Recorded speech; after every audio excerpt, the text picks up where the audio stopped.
예, 안녕하십니까. 예, 우리는 교회 박광리 목사입니다. 이제 인대인 스타터 6강 중에서 이제 마지막 두 번째입니다. 이게 온라인상에서 하기에는 너무 양이 방대하기 때문에 각 강의마다 두 번의 강의로 나누어서 하다 보니까 인대인 스타터는 6강까지 있지만 12강의로 저희가 영상으로 만들었는데 오늘이 드디어 이제 12번째 마지막 강의입니다. 어떻게 유익하게 이 시간들을 보내고 계신지 모르겠습니다. 간절히 바라기는 이제 오프라인 상에서 같이 만나서 얼굴을 마주하고 또 함께 나눌 수 있는 기회들도 주어졌으면 좋겠습니다. 오늘은 이제 인대인 그 6강 성경의 비추어보기 두 번째, 세 번째 그리고 결론 내리면서 마감을 하려고 하는데요. 페이지 75페이지입니다. 페이지 75페이지 성경의 비추어보기 두 번째 제목은 받기 위해 베풀지 말라입니다. 받기 위해 베풀지 말라. 우리는 누군가에게 이제 대접을 하거나 환대할 때 기브 앤 테이크 뭔가 내가 이만큼 했으면 너도 나한테 이만큼 줘야지 혹은 누군가 나한테 무언가를 해주면 나도 반드시 그것을 좀 갚아야지 이런 마음으로 살아갈 때가 많죠. 그것이 또 인지상정이라고 할 수도 있습니다. 그런데 복음 안에서 보면 너무 그런 것들이 아주 철저하게 되어지다 보면 또 문제가 생기는 경우가 있는 것 같습니다. 한번 보죠. 이게 이제 복음과 은혜에 대한 원리를 설명하려고 하는 것인데요. 누가복음 14장 12절에서 14절입니다. 또 자기를 청한 자에게 이르시되 내가 점심이나 저녁이나 베풀거든 벗이나 형제나 친척이나 부한 이웃을 청하지 말라. 두렵건대 그 사람들이 너를 도로 청하여 내게 가품이 될까 하노라. 13절 잔치를 베풀거든 차라리 가난한 자들과 몸 불편한 자들과 저는 자들과 맹인들을 청하라. 그리하면 그들이 갚을 것이 없으므로 내게 복이 되리니 이는 의인들의 부활 시에 내가 가품을 받겠음이라 하시더라. 참 재밌는 말씀이에요. 자, 먼저 좀 말씀을 깊이 좀 보기 위해서 질문에 답을 한번 해보시기 바랍니다. 75페이지 첫 번째 질문. 자, 오늘 본문을 보니까 누군가를 집으로 초청하는 원리가 나오죠. 12절과 13절. 한번 읽어보시고 찾아보세요. 영상을 잠깐 멈춰놓고 우리가 집으로 누군가를 초대할 때 어떤 사람을 초대해야 되는가? 그 원리에 대한 이야기가 나옵니다. 한번 찾아보시고요. 자, 이제 두 번째 질문은 무엇인가 하면 이런 12절과 13절의 원리대로 초청해야 되는 이유는 무엇이며 예수님이 왜 굳이 이런 비유를 통하여서 말씀하셨을까? 우리에게 무엇을 알게 하려고 하시는 것일까를 우리 14절을 포함해서 다시 한번 읽어보면서 답을 한번 찾아보시면 좋겠습니다. 잠깐 영상을 멈춰놓고 또 말씀을 묵상해 보시기 바랍니다.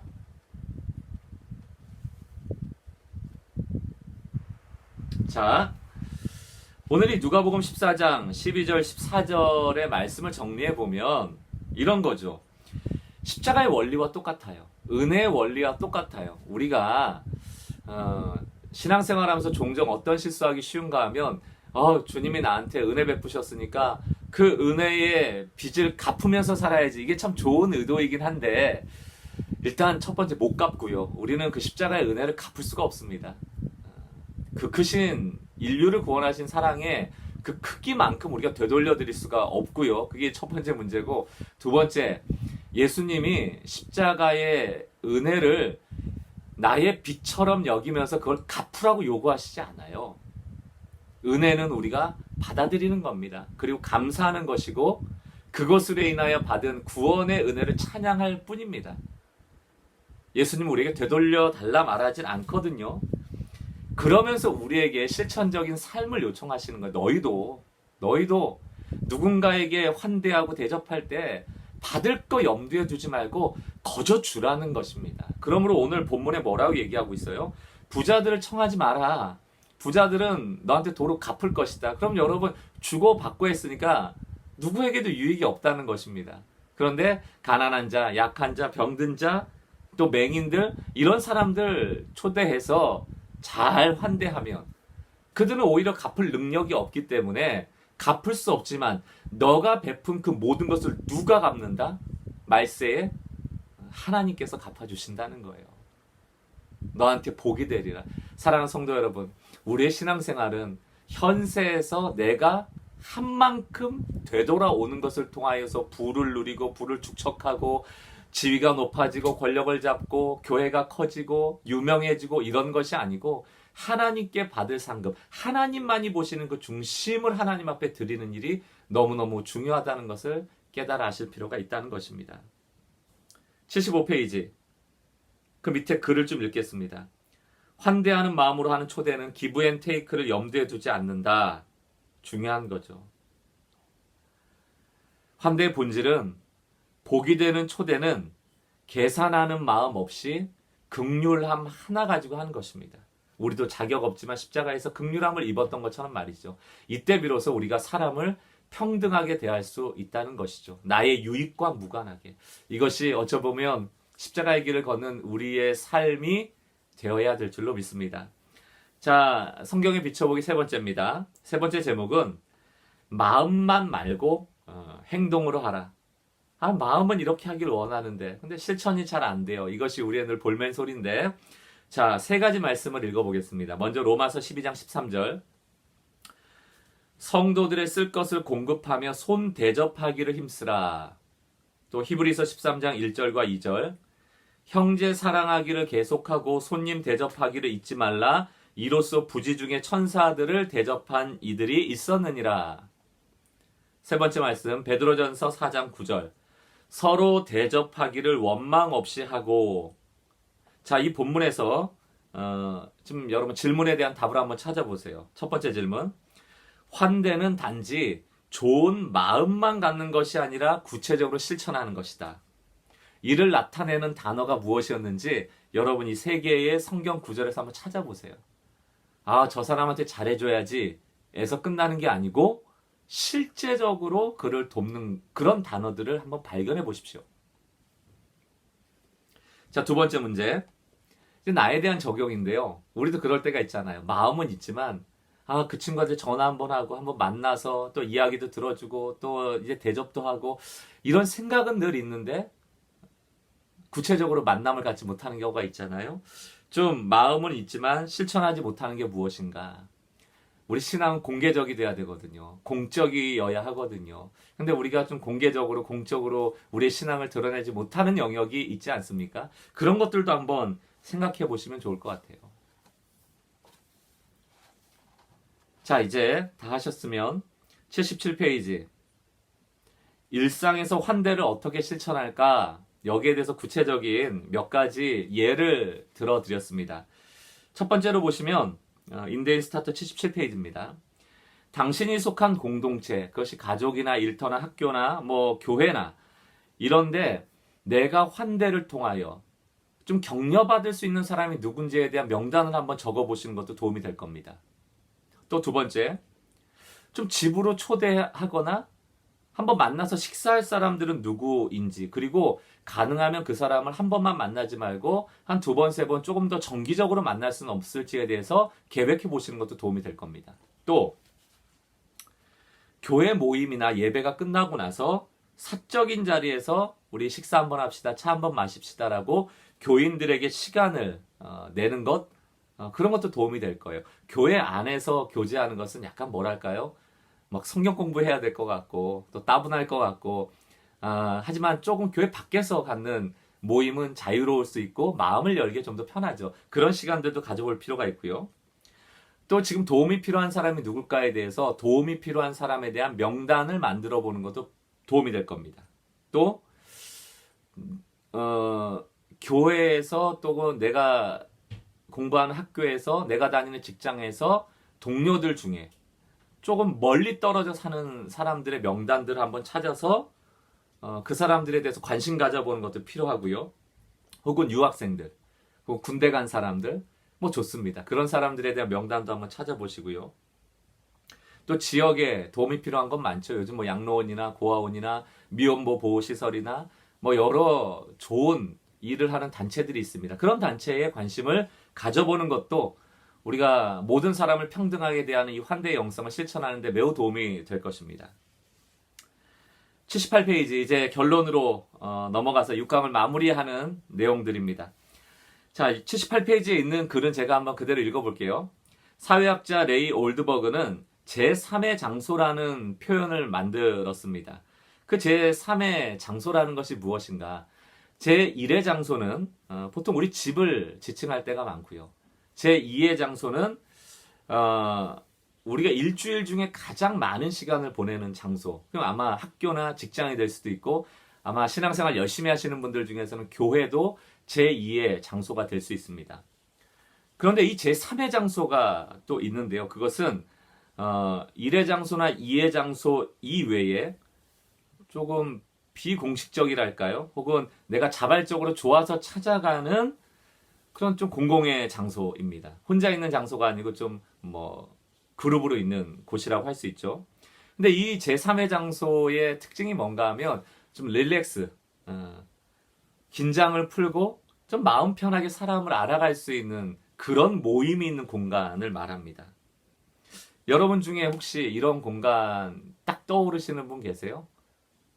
한번 여러분들 잠깐 영상을 멈춰놓고 내가 참여하고 있는 제3의 장소 모임이 있는지를 한번 여러분 생각해 보시고 혹은 나는 이런 장소, 이런 모임이 좀 있었으면 좋겠어 라고 바라는 제3의 장소, 제3의 모임이 있다면 한번 상상해 보셔도 좋겠습니다. 자, 이제 인데이 스타터 79페이지. 방금 우리가 상상해보고 또 나누었던 이 제3의 장소의 특징이 있어요. 이 특징 8가지가 있는데 간단하게만 한번 얘기를 해보겠습니다. 첫 번째는 이 제3의 장소는 중립적입니다. 원하기만 하면 누구나 왔다 갔다 할 수 있어요. 무슨 자격을 갖춘 게 아니에요. 무슨 멤버십이 있는 게 아니고 언제나 자유롭게 방문이 허락되는 곳이어야 합니다.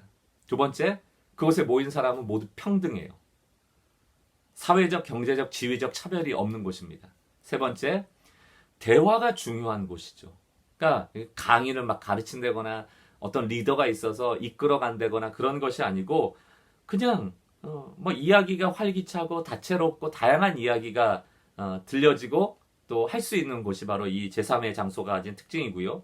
네 번째는 접근하기 편하고 편리해야 됩니다. 다섯 번째는 단골로 오는, 그러니까 자주 재방문하는 사람이 많은 곳이어야 하고요. 그렇다고 해서 처음 오는 사람이 환영받지 못하는 것이 되어서는 안 되겠죠. 또 여섯 번째, 눈에 띄지 않는다. 이게 무슨 얘기인가 하면 막 사람들에게 많이 알려지고 화려하고 막 그런 막 홍보하고 이런 곳이 아니고 그냥 소박하고 덤덤한 그런 장소라는 의미입니다. 일곱 번째, 그 제3의 장소는 분위기가 명랑해요.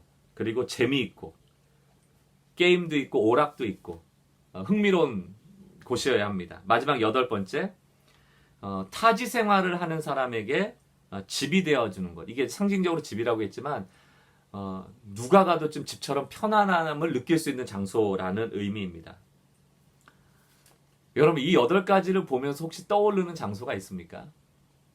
이런 8가지가 구현되어지는 장소가 있다면 오늘이라도 가보고 싶지 않으세요? 인데인 스타터 80페이지 질문이 있습니다.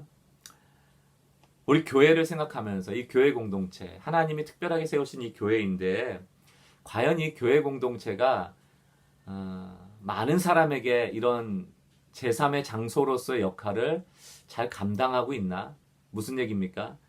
많은 사람들이 와서 누구라도 와서 평등한 관계 속에서 어떤 이야기라도 통용되어지고 어떤 이야기라도 할 수 있고 또 가고 싶고 모이면 좋고 분위기가 너무 밝고 이런 곳이 교회여야 되지 않겠습니까?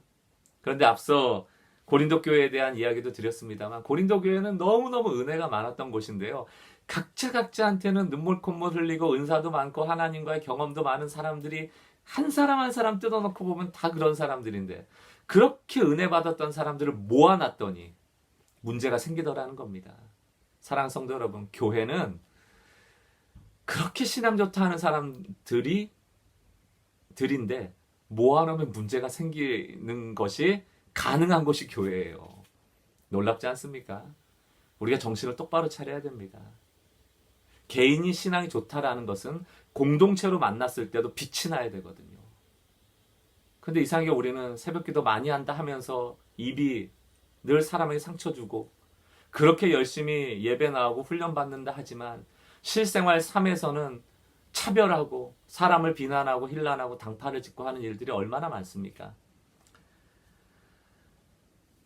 좀 교회가 변화되기를 바랍니다. 그리고 복음 안에 있는 사람들이 복음 밖에 있는 사람들에게 어떻게 대해야 되는지에 대한 그런 성숙함이 우리 가운데 일어나기를 바라는 마음입니다. 이제 인대인 스타터 81페이지 결단이에요.